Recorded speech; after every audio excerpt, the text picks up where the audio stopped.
Good day all of you. मैं महेंद्र सिंघारिया, सहायक आचार्य राजनीति विज्ञान।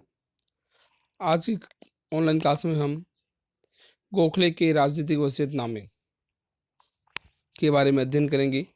इससे पूर्व हमने गोपाल कृष्ण गोखले का जीवन परिचय और गोखले के राजनीतिक चिंतन के बारे में अध्ययन किया।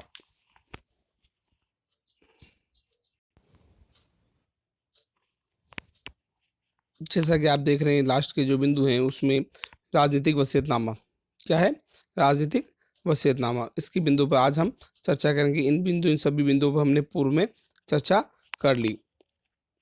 राजनीतिक वसीयतनामा के बारे में अगर जानना है तो सबसे पहले सन 1909 के अंदर क्या था, भारत परिषद अधिनियम 1909 या जिसे पार्लियामेंट सुधार अधिनियम भी कहा जाता है। तो ये जो पार्लियामेंट सुधार अधिनियम था वो सभी को, जिसमें उदारवादी जो नेता थे, साथ ही उग्रवादी जो नेता थे, उनको भी संतुष्ट नहीं कर पाए और सभी पक्षों द्वारा एक नए अधिनियम की आवश्यकता अनुभव की जा रही थी। ऐसी स्थिति में बम्बई के गवर्नर, उस समय जो गवर्नर थे उनका नाम था लॉर्ड विलिंगटन, के आग्रह पर गोखले ने वैधानिक सुधारों की योजना प्रस्तुत की, जिसे युद्ध के बाद क्रियान्वित किया जाना था। कौन सा युद्ध? प्रथम विश्व युद्ध 1914 से 1919 है ना, प्रथम विश्व युद्ध। गोखले द्वारा तैयार की गई इस योजना को अगस्त 1917 में प्रकाशित हुई और इसे ही गोखले का राजनीतिक वसीयतनामा कहा जाता है। तो राजनीतिक वसीयतनामा ये वाला जो बिंदु है उस पर आज हम चर्चा करेंगे। आइए, जैसा कि मैंने आपको शोर में बताया था कि जो 1909 का जो भारत शासन अधिनियम था, क्या था 1909 के अंदर? पार्लियामेंट सुधार अधिनियम, या उसे भारत परिषद अधिनियम भी कहा जाता है। क्या कहा जाता है? भारत परिषद अधिनियम 1909। क्या कहा जाता है? भारत परिषद अधिनियम 1909 या पार्लियामेंट सुधार अधिनियम। इसकी प्रमुख विशेषता थी सांप्रदायिक निर्वाचन प्रणाली, जिसके अंदर क्या हुआ कि मुस्लिमों को ही मुस्लिम उम्मीदवार चुनने की प्राथमिकता थी। ठीक है, तो एक तरह सांप्रदायिक ताक को उन्होंने बढ़ावा दिया। तो ये जो पार्लियामेंट सुधार, मार्ले मिंटो नाम लिख रखे, दो अलग अलग गवर्नर थे। उनका एक का नाम था लॉर्ड मार्ले और दूसरा का नाम था लॉर्ड मिंटो। उन दोनों ने जो अधिनियम नियम बनाए वो किसी भी उदारवादी नेता या उग्रवादी, उस समय आपको पता हो तो 1885 से लेकर 1905 का जो समय था वो था उदारवादी युग। क्या था? उदारवादी युग। ठीक है ना। और जो 1906 से लेकर, फिर बाद में 1906 से लेकर 1919 तक जो समय आया उसे क्या कहा जाया गया? उग्रवादी युग। क्या कहा? उग्रवादी युग। ये दोनों को आपको पता है, जब भी 1909 की बात हो रही है तो 1909 के अंदर उग्रवादी और उदारवादी दोनों ही विचारधारा के लोग थे। ये दोनों विचारधारा के लोगों को संतुष्ट नहीं कर पाए।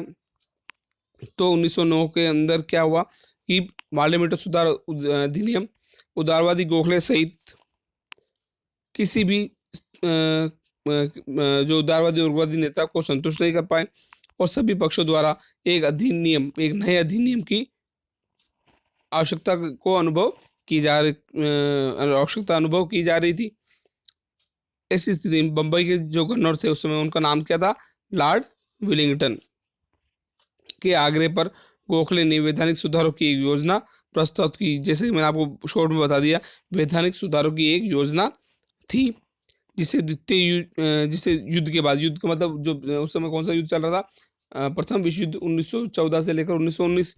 ठीक है, युद्ध के बाद क्रियान्वित किया जाना चाहिए था। गोखले की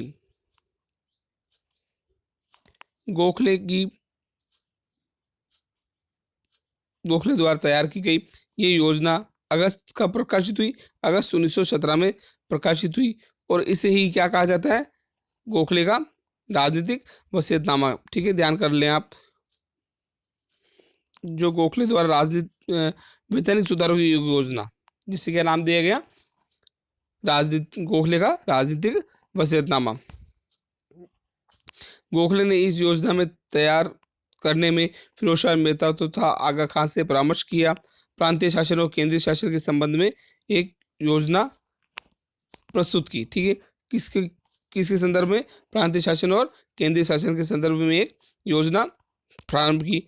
फिर उन्होंने प्रांतीय शासन के बारे में, प्रांतीय मतलब राज्यों का शासन, प्रांत मतलब राज्य, ठीक है ना, और केंद्रीय शासन मतलब संघ शासन, ठीक है ना। प्रांतीय शासन के बारे में उन्होंने जो बिंदु बताए, ठीक है, कि 1909 के जो सुधार अधिनियम है उनमें क्या क्या सुधार किया जाए। फिर बाद में आपको पता होगा 1909 के अंदर भारत परिषद अधिनियम बना, और 1919 के अंदर वापस भारत शासन अधिनियम 1919, जिसे द्वैध शासन प्रणाली के नाम से भी जाना जाता है। ठीक है, तो द्वैध शासन प्रणाली याद रखें आप, द्वैध शासन प्रणाली डायआर्की, ठीक है, दोहरा शासन, जिसमें केंद्र और केंद्रीय सरकार के साथ साथ प्रांतीय सरकार में प्रांतों में भी रक्षित विषय और हस्तांतरित विषय हो। अधिक प्रमुख रूप से प्रांतीय शासन के संबंध में ही सुझाव दिए गए थे। क्या प्रमुख बिंदु क्या था? प्रांतीय प्रांतों में द्वैध शासन, रक्षित विषय और हस्तांतरित विषय। ध्यान रखना 1919 की बात हो रही है, द्वैध शासन प्रणाली, क्योंकि 1917 में गोखले का राजनीतिक वसीयतनामा तैयार किया गया। क्यों? क्योंकि 1909 से जो अधिनियम था उससे ये लोग संतुष्ट नहीं थे। फिर बाद 1919 के अंदर वापस भारत शासन अधिनियम 1919 बनाया गया, जिसे द्वैध शासन प्रणाली के नाम से भी जाना जाता है। और द्वैध शासन प्रणाली के अंदर प्रांतों में दोहरा शासन है। द्वैध शासन मतलब प्रणाली का मतलब क्या होता है? दोहरा शासन। इसमें रक्षित विषय और स्थानांतरित विषय दिए गए। ठीक है, तो आइए इसमें की प्रमुख विशेषता क्या थी। पहली विशेषता, प्रांतीय शासन के अध्यक्ष रूप में गवर्नर हो, जिसकी नियुक्ति इंग्लैंड से हो। प्रांतीय शासन के अध्यक्ष के रूप में गवर्नर हो, जिसकी नियुक्ति इंग्लैंड से हो। गवर्नर की सहायता और परामर्श देने के लिए 6 सदस्यों की कार्यकारिणी हो, जिसमें ध्यान रखना गवर्नर कहाँ का हो? इंग्लैंड के अध्यक्ष के रूप में गवर्नर हो, और उसकी नियुक्ति कहाँ से हो? इंग्लैंड से हो। परामर्श देने के लिए 6 सदस्यों की कार्यकारिणी हो, जिसमें 3 सदस्य भारतीय और 3 सदस्य अंग्रेज हो। प्रत्येक प्रांत में एक विधान परिषद होनी चाहिए। कितने? प्रत्येक प्रांत मतलब राज्य, हर राज्य के अंदर एक विधान परिषद होनी चाहिए, जिसकी सदस्य 75 से 100 सदस्य के बीच हो। ठीक है, वर्तमान में अपनी राजस्थान की जो विधानसभा है उसमें कितनी सदस्य संख्या कितनी है? 200 है। कितनी है? 200 है। जिसकी उस समय जो बात हुई तो उस समय क्या था कि सदस्य संख्या कितनी हो? 75 से 100 के बीच हो। इस परिषद में कम से कम आधे सदस्यों का चुनाव विभिन्न निर्वाचन क्षेत्रों के विशिष्ट वर्गों के द्वारा किया जाए। परिषद में विशेषज्ञों के अतिरिक्त कोई भी गैर सरकारी नामजद सदस्य नहीं होना चाहिए। गवर्नर को यह अधिकार हो कि वे चाहे तो विशेषज्ञों के रूप में अपने अथवा कार्यकारी सरकार को प्रतिनिधित्व में सहायता पहुंचाने में विचार से कुछ सरकारी सदस्य जोड़ सकता है।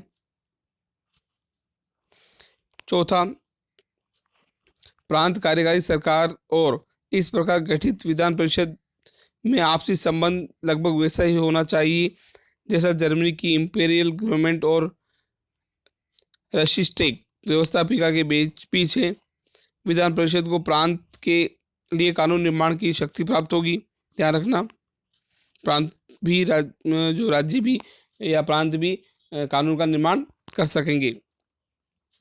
प्रांतीय कराधान में कमी या वृद्धि के लिए परिषद की अनुमति आवश्यक होगी। प्रांतीय कराधान में मतलब करों कोई आगे पीछे करते हैं, करों में बढ़ोतरी या कमी करते हैं, तो उसमें केंद्रीय जो परिषद होगी उस केंद्रीय परिषद की अनुमति आवश्यक होगी। इस प्रकार पुनर्गठित हो जाने के बाद पर विधान परिषद के नियंत्रण में काम करने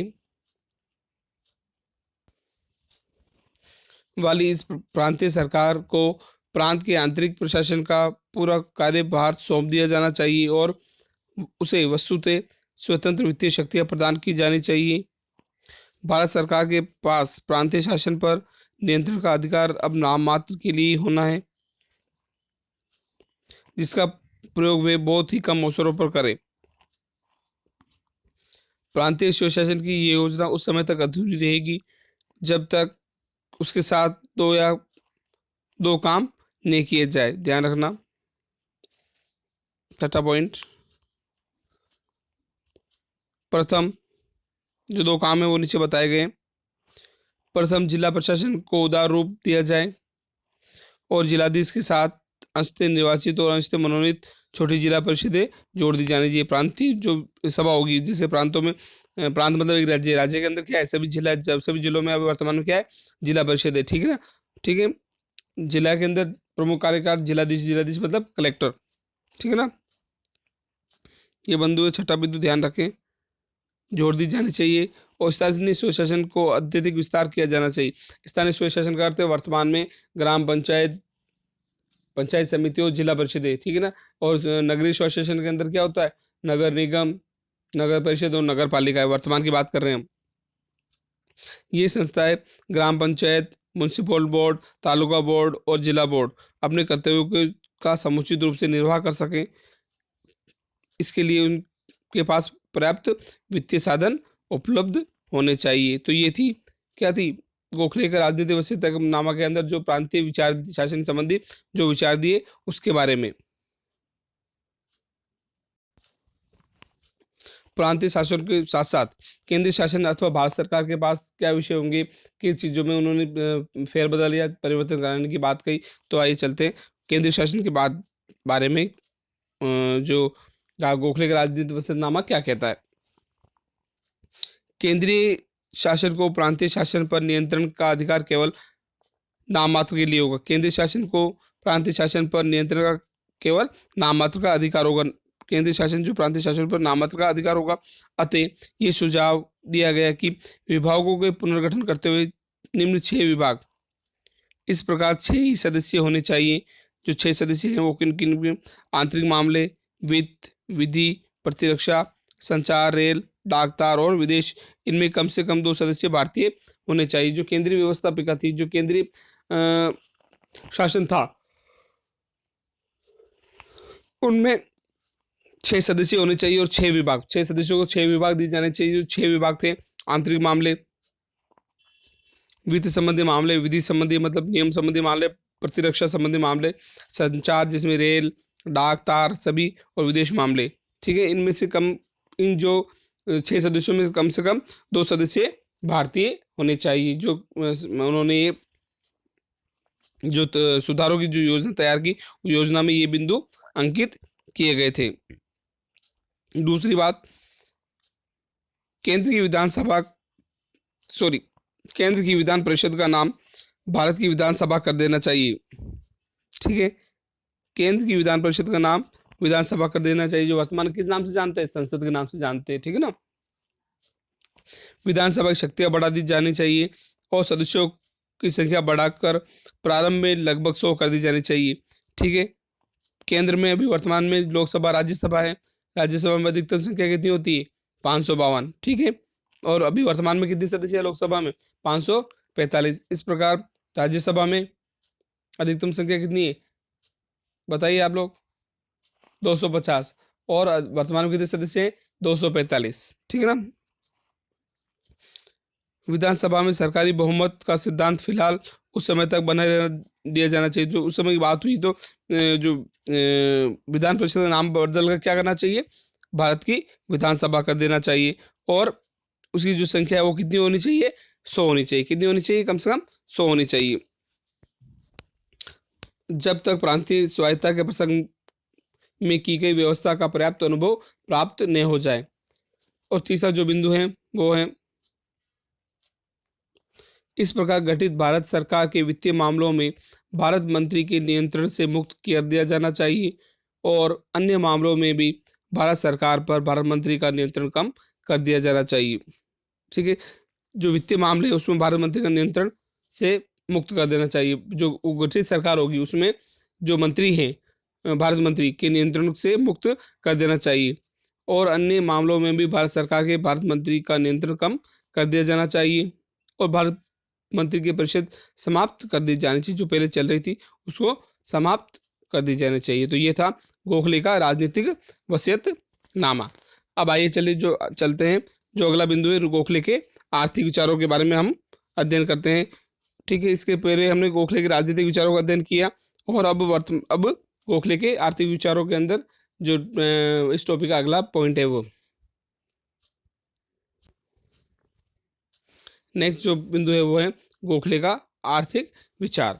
गोखले के आर्थिक विचार, उससे पूर्व हमने गोखले के राजनीतिक विचार पढ़े थे। तो गोखले के राजनीतिक विचार में, आर्थिक विचार में जो चीज़ें अर्थव्यवस्था संबंधी जो विचार थे गोखले के भारत में, तो सबसे प्रमुख बिंदु था कि उस समय जो सेना के ऊपर जो व्यय किया जा रहा था वो बहुत अधिक था। तो गोखले ने जो प्रशासनिक व्यय था और साथ साथ जो सैनिकों पर जो भारी व्यय किया जा रहा था उसमें कमी करने का आग्रह किया। इससे पहला बिंदु ये है आर्थिक विचारों में, भारत में भारी सैनिक और प्रशासनिक व्यय में कमी का आग्रह।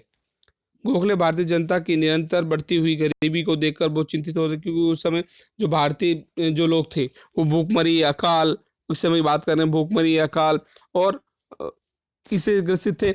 और इधर जो ब्रिटिश सरकार थी वो क्या कर रही थी, सेना के ऊपर बहुत ज़्यादा व्यय कर रही थी और प्रशासनिक जो खर्चा था वो बहुत ज़्यादा खर्चा था। तो वो क्या चाह रही थी कि इनके में जो व्यय है उनमें कमी हो। उन्होंने इस गरीबी का मूल कारण ये बताया कि की सैनिक व्यय बहुत अधिक है। नागरिक प्रशासन के क्षेत्र में यूरोपियन अधिकारियों ऊंचे ऊंचे वेतन देने से जो प्रशासनिक व्यय था, जो यूरोपियन के जो अधिकारी थे, ठीक है, यूरोप के जो अंग्रेज अधिकारी थे, वो ऊंचे ऊंचे वेतन देने से जनता के कल्याण के लिए कुछ भी नहीं हो पाता। ठीक है, वो उच्च पदों पे रह के और बहुत बड़ी मात्रा में वेतन प्राप्त कर रहे थे। इससे क्या हो रहा था, भारत की जनता का या देश की जनता का कोई भी कल्याण नहीं हो रहा था।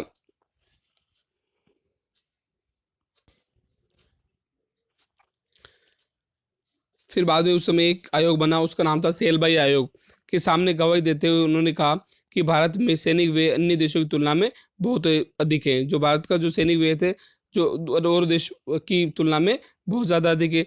जबकि रूस में कुल राजस्व का 21%, फ्रांस में 19%, जापान में 16% और इटली में 13% सैनिक व्यय करते हैं। जबकि भारत का सैनिक व्यय कितना था, सबसे ज़्यादा था, कितना था, 35%। ध्यान करें आप लोग। उन्होंने सुझाव दिया कि आरक्षित सेना की स्थापना करके सैनिक व्यय में कमी की जानी चाहिए। क्या है, एक रिजर्व फोर्स ही रखनी चाहिए। उससे क्या होगा, सभी सेना में जिस रिजर्व फोर्स का मतलब होता है कि जब आवश्यकता पड़े उतनी ही सेना रखें। ठीक है, उससे ज़्यादा सेना रखना, उससे क्या होगा, सैनिक व्यय बढ़ेगा और सैनिक व्यय बढ़ने से जो भारतीय जो लोग हैं उनका जन कल्याण नहीं होगा। सेना में भारतीयों को बड़ा संख्या में अधिकारी पद देने से भी व्यय में कमी होगी, क्योंकि सेना के भारतीय अधिकारियों की यूरोपियन अधिकारियों की तुलना में कम वेतन भत्ते देने होंगे। जो यूरोपीय अंग्रेज अधिकारी थे वो ऊंची ऊंची वेतन और भत्ते दिए जा रहे थे उनको। वो गोपाल कृष्ण गोखले ने कहा आर्थिक विचारों के अंतर्गत कि अगर भारतीयों की नियुक्ति की जाएगी, अगर इन जो सेना है उनमें उच्च अधिकारियों में भारतीय सैनिकों की या भारतीय उच्च अधिकारियों की भर्ती की जाएगी, तो उससे क्या होगा कि उन्हें वेतन भत्ते भी कम देने पड़ेंगे। उससे क्या होगा, प्रशासनिक व्यय और सेना के व्यय में बहुत कमी आएगी। दूसरा जो बिंदु है, भारत में रेलों के विस्तार को प्राथमिकता देने का विरोध। ध्यान करें, भारत में रेलों के विस्तार को प्राथमिकता देने का विरोध। उन्होंने रेल सेवाओं और के विस्तार पर होने वाले भारी व्यय पर प्रबल विरोध किया। जो उस समय जो रेलवे का जाल बिछाया जा रहा था, ठीक है, उसमें जो रेलों का विस्तार किया जा रहा था, मालगाड़ी रेलगाड़ी दोनों के माल ढोने के लिए, तो उस पर जो खर्चा किया जा रहा था उनका भी उन्होंने विरोध किया। यद्यपि रेलों का के संचार व्यवस्था में सुधार हुआ और अकालग्रस्त क्षेत्रों में खाद्यान्न सामग्री पहुंचने में भी रेलवे बहुत उपयोगी रही। ठीक है, उस समय मैंने आपको बताया कि जनता भूख से मर रही थी, बहुत सी जगहों पर अकाल पड़ रहे थे, तो रेलें उस समय तो एक तरह से देखा जाए तो रेलें बहुत उपयोगी रही। लेकिन महत्वपूर्ण तथ्य ये था कि भारत में रेलों के विस्तार मानवोचित कारणों से नहीं, वरन भारत का आर्थिक शोषण करने के उद्देश्य से किया जा रहा है। लेकिन उनका जो मत था, किनका, गोपाल कृष्ण गोखले का, कि ये उन भारतीय को भले के लिए नहीं, लेकिन जो भारत का जो माल है, भारत की जो बौद्धिक संपदा है उसको लूटा जा रहा है और उनको विदेशों में निवेश किया जा रहा है। ध्यान करना, रेलों की मदद से भारत के गांवों से अनाज और कच्चा माल बंदरगाह की ओर और वहां से विदेश भेज दिया जाता था। जैसे कि जो रेल थी, रेलों का विरोध क्यों किया उन्होंने, की रेलों से क्या हो रहा था कि जो माल बंदरगाहों तक पहुंचाया जाता था, फिर बंदरगाहों से माल कहाँ भेज दिया जाता था, विदेशों में। तो इसलिए उन्होंने रेलों का भी विरोध किया। नेक्स्ट जो पॉइंट है, मुक्त व्यापार नीति के प्रति आशंका और विरोध। ठीक है। और स्वतंत्र व्यापार के अंदर मैं आपको बताता हूँ क्या था इसमें, कि किसी भी तरह की रोक टोक नहीं थी। मुक्त व्यापार नीति मतलब स्वतंत्र व्यापार या मुक्त व्यापार, उसमें माल लाना ले जाना में कोई भी दिक्कत नहीं थी। उसमें आयात निर्यात कर के बारे में भी कोई विशेष प्रबंध नहीं थे। तो पढ़िए क्या लिखा है इसमें, मुक्त व्यापार की नीति के प्रति आशंकाएं और विरोध। गोखले ने स्वतंत्र व्यापार नीति का विरोध करते हुए भारत में लादी गई इस नीति ने देश के सभी उद्योगों का नाश कर दिया। स्वतंत्र व्यापार मतलब जो नीति बनाई गई थी मुक्त व्यापार की, उसके अंदर किसी भी प्रकार की कोई विशेष नियम नहीं थे, जिसमें माल को, जो अपने सामान था, उत्पादित माल को आराम से विदेशों में भेजा जा सकता था। ठीक है। वाष्प चलित तथा अन्य मशीनों की प्रतियोगिता के सामने भारत के पुराने उद्योग टिक नहीं पाए, देश की प्रगति रुक गई। ऐसे स्थिति में लोग पुनः खेती करने में बाध्य हो गए, खेती करने के लिए बाध्य हो गए। जो क्या हो गया, जब लोग पहले खेतों में काम करते थे, फिर बाद में जब ये मुक्त व्यापार नीति आई तो उसमें क्या हुआ कि सभी काम मशीनरी हो गया। ठीक है। और मशीनरी होने से क्या हो गया कि भारतीय जो लोग थे वापस उन्हें क्या करने के लिए बाध्य होना पड़ा, खेती करने के लिए, और अधिक निर्धन होते जा रहे थे। गोखले इस बात के पक्ष में थे कि भारत के नवजात उद्योगों के संरक्षण को उद्योगों को प्राथमिकता दी जानी चाहिए। गोखले ने इस बात पर बल दिया कि संरक्षण नीति का भी पर्याप्त सकारात्मक दृष्टिकोण के साथ अपनाने की आवश्यकता है। गोखले की मान्यता थी कि भारतीय उद्योगों को ऐसे संरक्षण की आवश्यकता है जो विकासमान भारतीय उद्योगों को यूरोपीय उद्योगों के साथ नियंत्रित तथा अवांछनीय प्रतियोगिता से बचाएं, लेकिन एकाधिकारी प्रवृत्तियों के कारण आर्थिक साधनों का केंद्रीकरण को जन्म ना दे। वो चाहते थे कि इनकी जो ये प्रतियोगिता हो रही है, मशीनरी प्रतियोगिता हो रही है, तो उनको रोका जाए, और एकाधिकार प्रवृत्ति मतलब जो उत्पादन के साधनों पर जो एकाधिकार की प्रवृत्ति है, और आर्थिक साधनों को केंद्रीकरण मतलब एक जगह ही केंद्रीकरण करके उसको विदेशी नहीं भेजा जाए। नेक्स्ट जो पॉइंट है वो है ग्रामीण ऋणग्रस्तता के प्रति चिंता और कृषि में सुधार पर बल। उन्होंने क्या किया, कृषि में सुधार पर, जो कृषि की जो उन्नत तकनीक है उन्हें सुधारने की बात भी कही, और ग्रामीण ऋणग्रस्तता मतलब ग्रामीण जो लोग कर्जों से दबे थे, तो उनके प्रति भी उन्होंने चिंता व्यक्त की। गोखले सभी ग्रामीण और विशेषतया कृषकों की ऋणग्रस्तता से अत्यधिक चिंतित थे। वे इस बात से परिचित थे कि कृषकों और ग्रामीणों को अपनी कृषि संबंधी और अन्य आवश्यकता पूरी करने के लिए महाजनों से और अन्य स्रोतों से ऋण लेना पड़ता है, जिससे उनकी कृषि भूमि को अन्य साधनों गिरवी रखकर ही प्राप्त किया जा सकता है, तथा ये सारी स्थिति उनके लिए प्राणलेवा होती है। फिर बाद में जब वो लोन नहीं चुका पाते, कर्जा नहीं चुका पाते, तो वो लोग क्या करते हैं, आत्महत्या कर लेते हैं।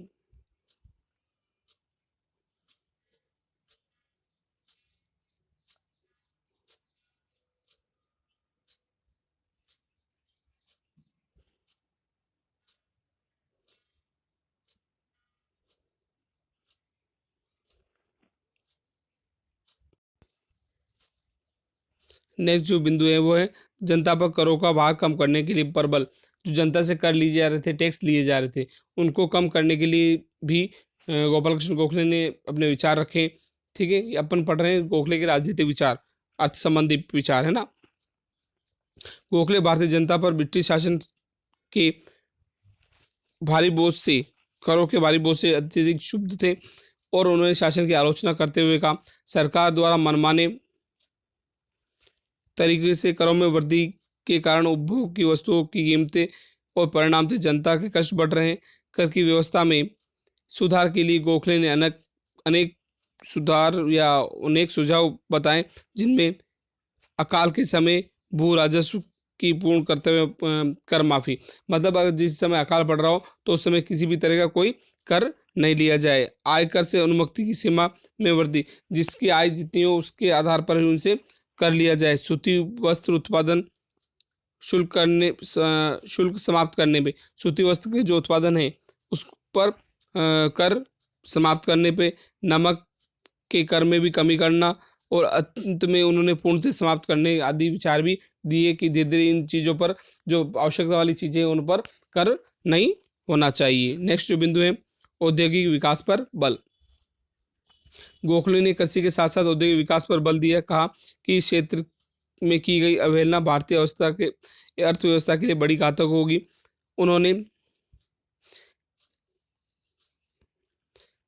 उन्होंने देश के उद्योगपतियों से अपील की कि उद्योगों में लगे श्रम में अधिकाधिक कुशलता लाने के प्रयत्न किए जाए, उत्पादन बढ़ाया जाए, भारत के माल के लिए विदेशों में मंडियां खोली जाए, उद्योग धंधों के लिए उपलब्ध स्रोतों का उपयोग इस प्रकार किया जाए कि उनका पूरा पूरा लाभ उठाया जा सके। उद्योगों में भारत के मध्यम वर्गीय शिक्षित व्यक्तियों की नियुक्ति का प्रोत्साहन किया दिया जाए। ठीक है ना। तो ये था औद्योगिक विकास पर बल संबंधी विचार। नेक्स्ट जो लास्ट बिंदु है वो है वित्तीय विकेंद्रीकरण। लास्ट जो अंतिम बिंदु है वो है वित्तीय विकेंद्रीकरण। वित्तीय विकेंद्रीकरण, लोगों के कल्याण कार्यों का भार प्रांतीय सरकारों पर है, लेकिन राजस्व का अधिकांश भाग केंद्र सरकार हड़प लेती है। ठीक है। अगर जो राजस्व का जो अधिक भाग होता है, ठीक है, प्रांतीय सरकार मतलब राज्य सरकारों का जो अधिकांश भाग है वो कौन ले लेती है? केंद्र सरकार ले लेती है। ये अनुचित स्थिति है, अतः ऐसी व्यवस्था की जानी चाहिए प्रांतों के पास पर्याप्त वित्तीय साधन बने रहे। ठीक है। प्रांत भी अपने प्रांतों या राज्यों का विकास करने के लिए सभी तरह के, जिसमें आर्थिक, सामाजिक, राजनीतिक, भौतिक सभी तरह के विकास कर सके, इसलिए प्रांतों के पास भी पर्याप्त वित्तीय साधन बने रहने चाहिए। प्रांतीय सरकारों को कर लेने का अधिकार दिए जाने से पूर्व कुछ विशेष शर्तें लगाई जानी चाहिए। अगर जो सरकार है, प्रांतीय सरकार पर जो कर लगाने से पहले कुछ विशेष शर्तें होनी चाहिए, जैसे प्रांतीय बजटों पर विचार करने की प्रथा सुनिर्धारित हो और प्रांतीय परिषदों में निर्वाचित सदस्यों का बहुमत हो। ये शर्तें पूरी तरह से प्रांतीय परिषदों पर को कर लगाने का अधिकार दिए जाए। ठीक है। तो ये था गोखले का, गोपाल कृष्ण गोखले के आर्थिक विचार। ठीक है। तो इसके साथ ही आपका ये चैप्टर पूरा होता है। गोखले के राजनीतिक विचार और आर्थिक विचार और गोखले का राजनीतिक विशेषनामा इस चैप्टर के प्रमुख बिंदु रहे। और अगला जो चैप्टर है लोकमान्य बाल गंगाधर तिलक, उसको हम अगली ऑनलाइन क्लास में अध्ययन करेंगे। Thank you.